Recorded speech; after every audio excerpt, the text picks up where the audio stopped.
বন্ধ ও অলাভজনক সরকারি কারখানাগুলোতে দেশি বিদেশি বিনিয়োগ আকৃষ্ট করতে শিগগিরই রোড শোর আয়োজন করবে সরকার। এ লক্ষ্যে চলতি মাসের মধ্যে প্রয়োজনীয় প্রস্তুতি সম্পন্ন করার নির্দেশ দেওয়া হয়েছে। বৃহস্পতিবার সচিবালয়ে মন্ত্রিপরিষদ বিভাগে প্রধানমন্ত্রীর কার্যালয়ে শিল্প মন্ত্রণালয়ের আওতাধীন বন্ধ কারখানা চালু ও ব্যবস্থাপনা বিষয়ক সভায় এ সিদ্ধান্ত নেওয়া হয়।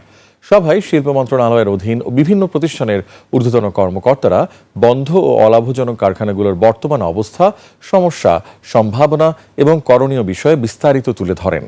প্রধানমন্ত্রী তারেক রহমান বন্ধ কারখানাগুলো দ্রুত চালু এবং অলাভজনক কারখানাগুলো লাভজনক করার কার্যকর উপায় খুঁজে বের করতে সংশ্লিষ্টদের নির্দেশ দেন।